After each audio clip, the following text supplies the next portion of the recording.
और दुष्ट आत्मा हमारी आत्मा में आ गई और हमारी बुद्धि के ऊपर काला शॉल डाल करके उसने हमारे दिमाग के ऊपर अधिकार, the authority over our own mind. वह बॉडी को नहीं छूता, ये घटिया काम है। सबसे बड़ा ट्रैप, सबसे बड़ी पकड़ आत्मा और दूसरी पकड़ दिमाग। आत्मा में निवास है तो दिमाग कंट्रोल में होना ही होना है। पर कल हमने एक उदाहरण बताया था कि यीशु जब हमारे अंदर आते हैं तो दुरात्मा आत्मा से निकल के बाहर चली जाती है और पुत्र यीशु की आत्मा हमारे अंदर आ जाती है। अब ये हमारे लिए आज के चिंतन का विषय है। मेरे प्रियो, आज हम अपने आप में कहीं ना कहीं प्रभु यीशु को आज हम प्रभु के बारे में बताना चाहते हैं। ठीक है, चलिए निकालिएगा रोमियो की किताब और उसका 14वां अध्याय और उसका 17 पद। बुक ऑफ रोमन चैप्टर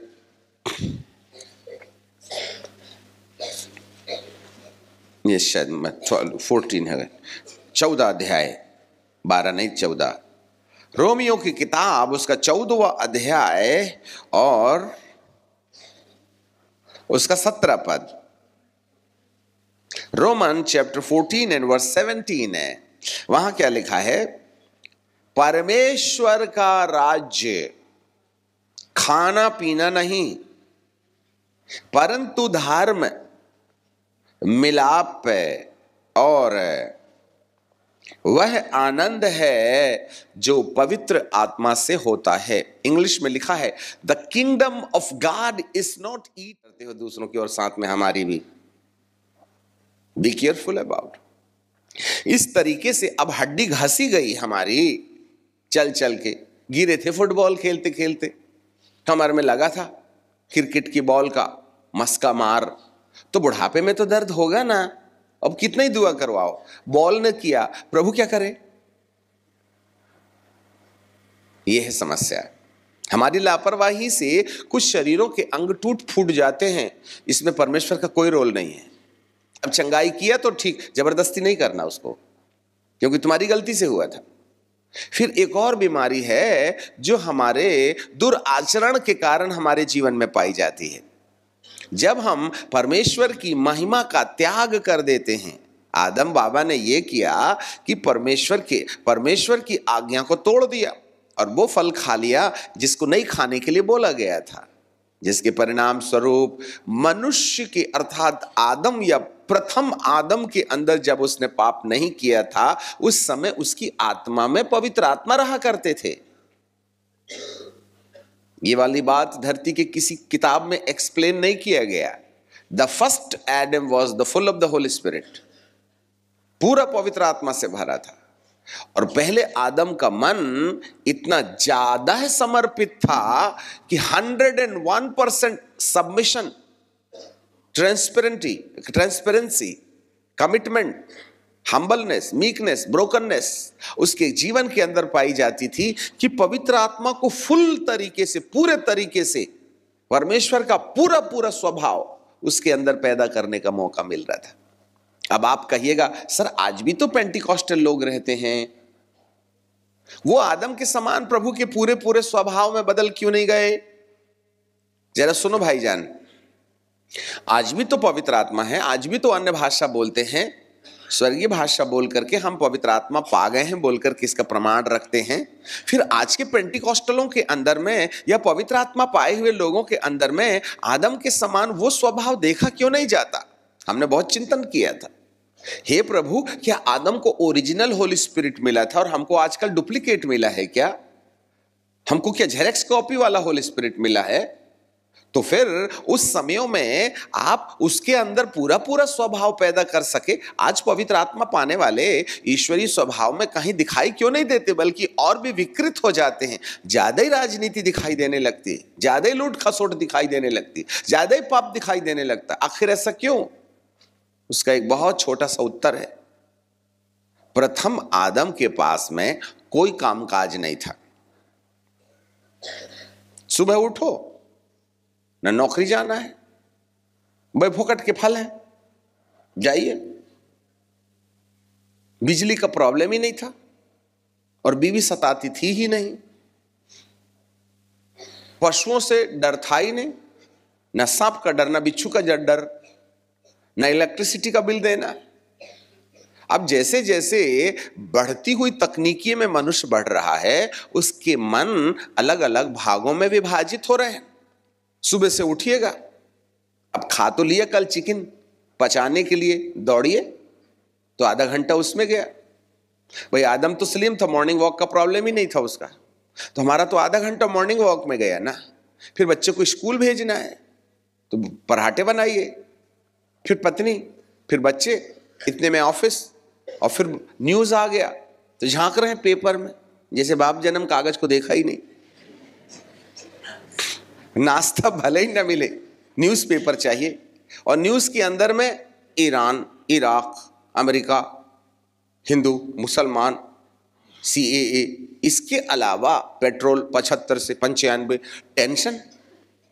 ये टोटल बैड न्यूज है। कहीं नहीं लिखा सकता 70 से 85 में आ जाए और 70 से 60 में आ जाएगी, बल्कि 70 से 90 में जाने वाली है, कम नहीं होने वाली। तो आप टेंशन ही ना पढ़ रहे हो इस कारण से, और बचा कुछ टाइम बस लगे बटन दाबने छोटे से टुकड़े पर मोबाइल में। आज कितना व्यस्त है आदमी। तो मन जितना ज्यादा विभाजित हो जाएगा, जितना ज्यादा स्क्रेटेड हो जाएगा, हमारा मन उतनी ही उलझनों में फंसता चला जाएगा। और जितना ज्यादा अपने आप को ना इस संसारवाद में उलझा के रखिएगा, आपका मन व्यस्तता के कारण पवित्र आत्मा की बात सुनने के लिए अयोग्य हो जाएगा। याद रखिएगा। इसलिए जिस व्यक्ति का जितना ज्यादा भौतिकवाद में इन्वॉल्वमेंट होता है, चाहे वह मिनिस्ट्री से जुड़ा हुआ भाग भी होगा, तो वहां पर आपके दिमाग की व्यस्तता पवित्र आत्मा के प्रति समर्पण को वापस लेने में दबाव देगी, क्योंकि आपके पास वक्त नहीं होगा। 15 मिनट में कहीं पवित्र आत्मा की साधना होती है क्या? यीशु मसीह को पवित्र आत्मा को साधने के लिए 40 दिन और 40 रात रखे, तुम तो 40 मिनट में दुआ खत्म कर देते हो और बोलते हो हमको भविष्यवाणी का वरदान मिल जाए। कैसे मिलेगा? थोड़ा सपना देखिए ना। मेरे प्रियो, आदम के पास इतना अवसर था कि वह सुबह बोलो, दोपहर बोलो, शाम बोलो, रात बोलो, देर रात, अरे 10 बज गए या 12 बज गए, घड़ी तो थी नहीं। आपको तो 10 बजे के बाद बिस्तर मांगता है, तनाव दे दीजिएगा, बाप रे बाप 11 बज गए अभी तक नहीं सोए, लाइट जल रही है, बिल कितना बढ़ रहा है, पंप खराब हो गया, गाड़ी को मेंटेनेंस करना है, टायर खराब हो गए, पुलिस वाला सीटी मारा, लाइसेंस, कोर्ट केस जाना है। तो पवित्र आत्मा का नियंत्रण रहेगा कहां जब हमारा दिमाग बिल्कुल भौरे के समान फिरकी की तरह घूमता रहेगा। यही कारण है आज पवित्र आत्मा को मनुष्य के जीवन के अंदर में व्यस्त दिमाग के कारण पिता की महिमा, पिता का स्वभाव प्रकट करने का मौका नहीं मिलता। यही कारण है आज पवित्र आत्मा पाए हुए लोग कहीं से भी यीशु के स्वभाव में बदलते हुए दिखाई नहीं दे रहे, तो भूत कहां से निकलेगा? हालेलुया। मेरे प्रियो, प्रभु जी के वचन में लिखा है कि आशीष पवित्र आत्मा के द्वारा किसी मन में ईश्वरीय स्वभाव को जितनी मात्रा में पैदा कर सके, जितने परसेंटेज में, जितने ग्राफ के अनुसार पवित्र आत्मा तुम्हारे मन को बदल देगा, रिन्यूड कर देगा, उसी के आधार पर आपके तन की तंदुरुस्ती, आपके धन की आवाजाही, आपके रिश्तों का स्मूथनेस। आज लोगों के रिश्ते क्यों टूटते हैं? क्योंकि पवित्र आत्मा के नियंत्रण से आप बाहर आ जाते हैं। तुमको चिड़चिड़ा क्यों लगता है? गुस्सा क्यों आता है? एक दूसरे को मारते काटते क्यों हो? डिप्रेशन में क्यों जाते हो? We lost the presence of God, control of the Holy Spirit from our own mind. याद रखिएगा। हाँ, हम श्राप खुद ही कमा रहे हैं, मत गिरो प्रभु के ऊपर।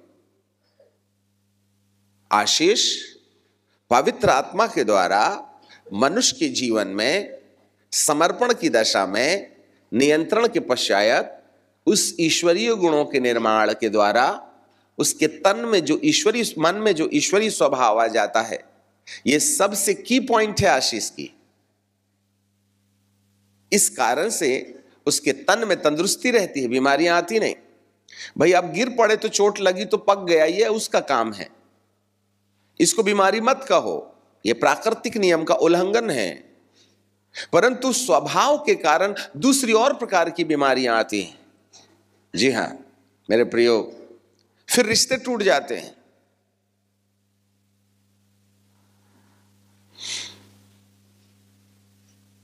पवित्र आत्मा चला जाता है, दुष्ट आत्मा चला आता है।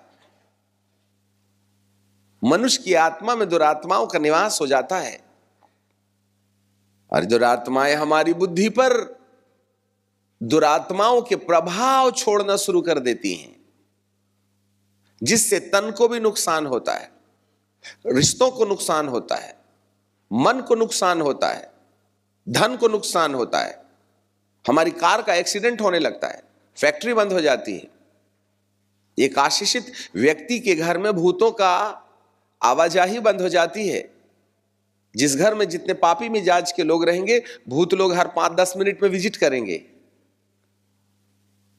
क्योंकि वो कहते हैं ये मेरा विरासत है, ये मेरा चेला है, तो मैं इसके नहीं यहां आऊंगा तो कहां जाऊंगा। ब्लेसिंग मेरे प्रियो। अब हम आगे चलते हैं। कल तक हमने ये देखा था कि आदम ने ईश्वरीय स्वभाव देने वाले पवित्र आत्मा का बहिष्कार किया, और पवित्र आत्मा भी साथ में अपने सफेद प्रकार का शॉल जो हमारे ऊपर में ईश्वरीय स्वभाव का अधिकार था उसको वापस ले गया। और दुष्ट आत्मा हमारी आत्मा में आ गई और हमारी बुद्धि के ऊपर काला शॉल डाल करके उसने हमारे दिमाग के ऊपर अधिकार, the authority over our own mind. वह बॉडी को नहीं छूता, ये घटिया काम है। सबसे बड़ा ट्रैप, सबसे बड़ी पकड़ आत्मा, और दूसरी पकड़ दिमाग। आत्मा में निवास है तो दिमाग कंट्रोल में होना ही होना है। पर कल हमने एक उदाहरण बताया था कि यीशु जब हमारे अंदर आते हैं तो दुरात्मा आत्मा से निकल के बाहर चली जाती है, और पुत्र यीशु की आत्मा हमारे अंदर आ जाती है। अब ये हमारे लिए आज के चिंतन का विषय है मेरे प्रियो। आज हम अपने आप में कहीं ना कहीं प्रभु यीशु को आज हम प्रभु के बारे में बताना चाहते हैं। ठीक है, चलिए निकालिएगा रोमियो की किताब और उसका 14वां अध्याय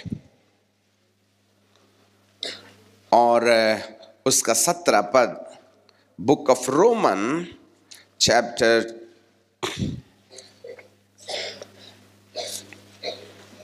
ये शायद 14 है, 14 अध्याय, 12 नहीं 14। रोमियो की किताब उसका 14वां अध्याय और उसका 17 पद। रोमन चैप्टर 14 एंड वर्स 17 है।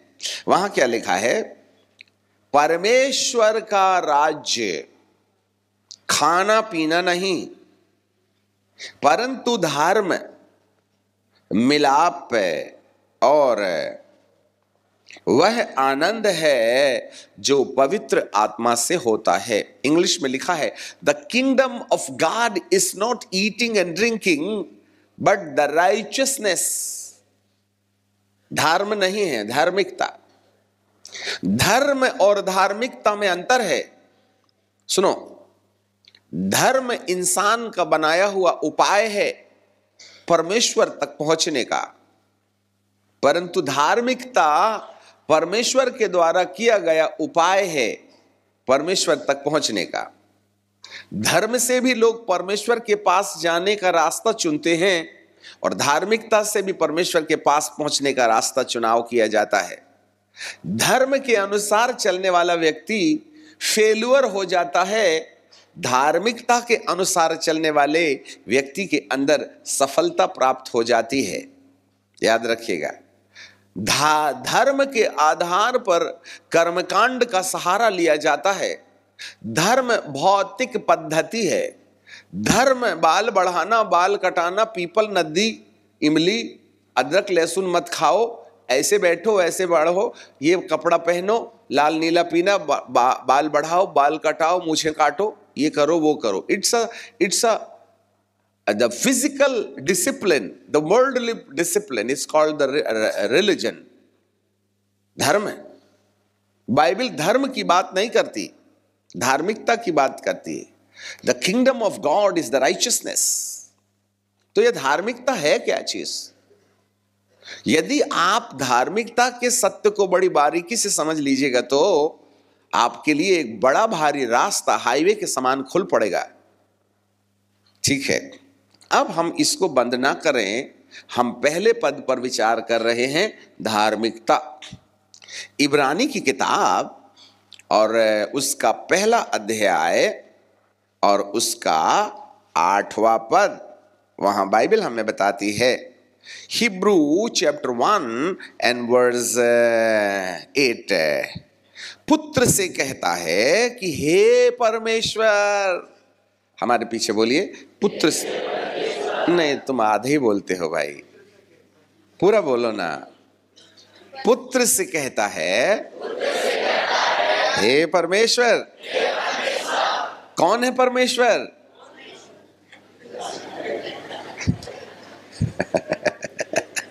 इसका मतलब है आप होश में नहीं रहते। कौन है परमेश्वर? पुत्र है। पुत्र कौन है? यीशु मसीह है। That means Jesus is God.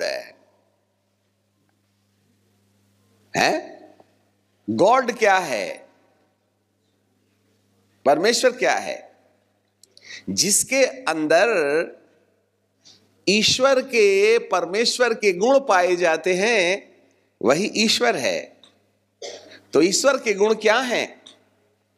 Prem, Anand, mail, धीरज, कृपा, भलाई, विश्वास, नम्रता, संयम। यही गुण जिसके अंदर पाए जाते हैं उसको ईश्वर की उपाधि दी जाती है। ये बाजारों में नहीं मिलता, ये धर्म में नहीं मिलता। उठा लो जितने भी धर्म है जहां संयम होगा। आज तो लोग धर्म के कारण बावले हुए जा रहे हैं, तलवार उठा रहे हैं, स्वर्ग जाने के लिए कत्लेआम मचा हुआ है। आपको क्या लगता है? प्रभु कहते, हे पिता, इन्हें क्षमा कर दे, ये नहीं जानते। अरे दम है तो ऐसा बोल के बताइए, ड्रामा में नहीं, सच में। मेरे प्रियो, इसलिए तो प्रभु कहते हैं, जिसने मुझे देखा उसने पिता को देखा। और पिता कोई देखने की चीज नहीं है। परमेश्वर का स्केच नहीं बनाया जा सकता।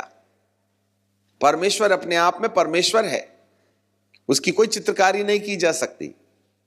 वो तो ईरे है, राफा है, साम्मा है, एलशदाय है, करुणा निधान है, शांति का राजकुमार है, विलंब से कोप करने वाला है, पवित्र है, धीरजवंत है, दयावंत है, चंगा करने वाला है। उसका नाम वगैरह नहीं है, काम से ही पता चलता है।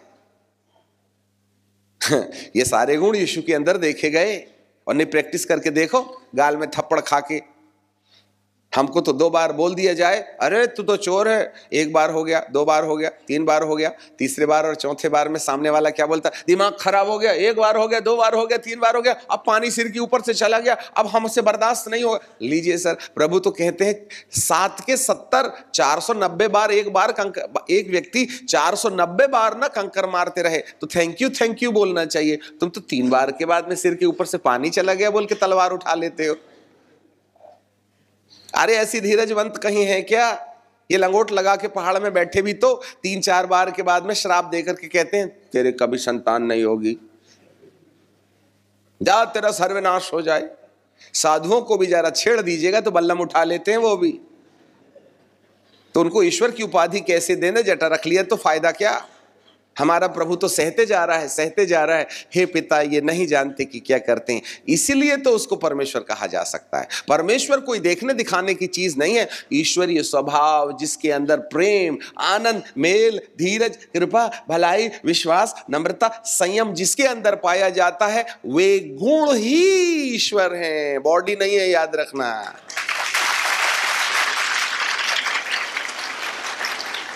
अब तुम तलवार चलाइएगा और बोलिएगा मैं भगवान हूं।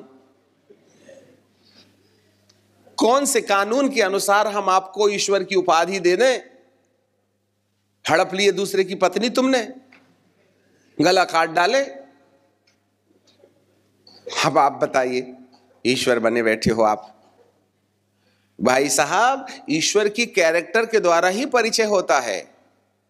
मैं विलंब से कोप करने वाला हूं, यहोवा इरे इरे इरे, उपाय करने वाला परमेश्वर।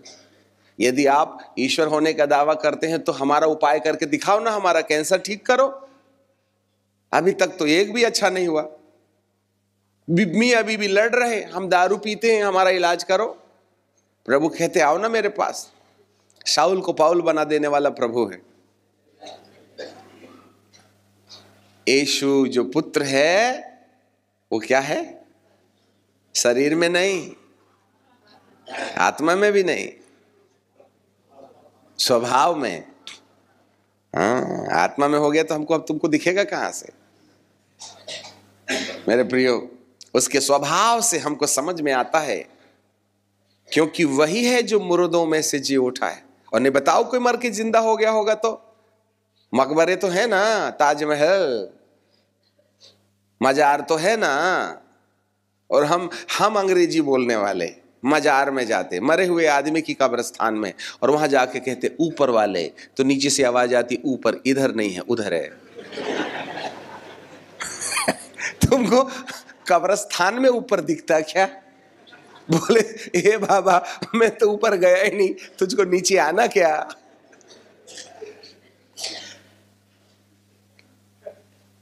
इस तकनीकी के युग में कब्रिस्तान में पड़े हुए लोग ऊपर का रास्ता नहीं बन सकते। ऊपर जाने वाले को खोजो आप तो। जो ऊपर गया है वो ऊपर का रास्ता दिखाएगा, जो नीचे गया है उसका ऊपर का आइडिया नहीं है, उसको नीचे का जरूर है। आप यदि नीचे वाले के पास जाइए तो वह नीचे पहुंचने की सलाह जरूर देगा। इसलिए तो ऊपर जाने वाला क्या बोलता है, मैं तुम्हारे लिए जगह तैयार करने जाता हूं, और जब हो जाएगा तो फिर आऊंगा तो लेके जाऊंगा।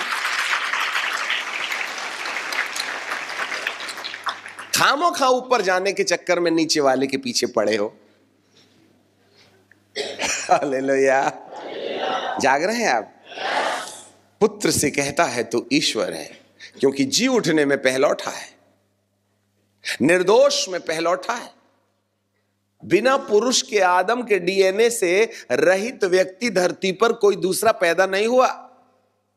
ये 24 क्रोमोजोम्स वाला महापुरुष, जिसको मनुष्यों की लिस्ट पर नहीं रखा जा सकता, विज्ञान ने प्रूव कर दिया है। मामा और पापा से पैदा होने वाले हर बालक 48 क्रोमोजोम्स वाले होते हैं। मेरा यीशु मात्र 24 क्रोमोजोम्स वाला है।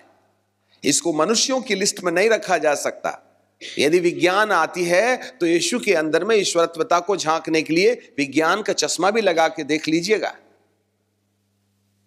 हमारे तुम्हारे कहने से यीशु को परमेश्वर मत मान लो। उसके हजारों प्रमाण हैं। कब्रिस्तान खाली है, आदम के डीएनए से रहित थे, पाप का अंश नहीं था, पाप नहीं किया, निर्दोषिता में मर गया, जी उठा, ऊपर गया। अरे तुम तो हवाई जहाज से जाते हो, वो तो बिना डीजल पेट्रोल वाली गाड़ी में हवा में उड़ के चला गया। और नहीं उड़ के बता दो 5 फीट ऊपर, नीचे से हड्डियां बटोरनी पड़ेंगी। कहने का मतलब यह हो गया कि ईश्वर होने की उपमा या परमेश्वर होने की उपमा केवल पुत्र को है। वो गया है फिर आएगा। तुम इमली के पेड़ में नहीं चढ़ सकते, वो तो तारों के ऊपर चला गया। चंद्रमा में जाके तो आए थे, वापस दोबारा क्यों नहीं गए? एलियन मिले थे रास्ते पर। हमारा प्रभु तो ना जाने चांद सितारा पूरी मिल्की गैलेक्सी को पार करके ऊपर चला गया। तुम्हारी तो कल्पना नहीं पहुंची, तुम क्या जाइएगा ऊपर? बड़ी बड़ी बात करते हो विज्ञान की। हालेलुया। विज्ञान का बनाने वाला है मेरा प्रभु। सूरज जलते जलते बुझ नहीं जाता, पृथ्वी घूमते घूमते रुक नहीं जाती, क्योंकि इब्रानी 1 में और उसके 3 पद में बाइबल कहती है वह है उसकी महिमा का प्रकाश है। कौन? पूर्व काल में परमेश्वर ने बाप दादों से थोड़ा थोड़ा करके भांति भांति से भविष्यवक्ताओं के द्वारा बातें करके अंत के दिनों में हमसे पुत्र के द्वारा बातचीत किया, जिसको सारी वस्तुओं का वारिस ठहराया गया। सोना चांदी हवा पानी आग सूरज चांद महिमा जो कुछ भी है सब वस्तुओं का वारिस ठहराया, और उसी के द्वारा अदन के बगीचे के पहले कहा हो गया। अरे वही वचन तो देहधारी होकर के आया था ना, वही है पुत्र जो परमेश्वर की महिमा का प्रकाश है। और सब वस्तुओं को आपको मालूम है ये सूरज जलते जलते बुझ नहीं जाता, क्योंकि परमेश्वर ने वचन कहा था, ए खबरदार तू बुझा। वो सूरज बोलता डीजल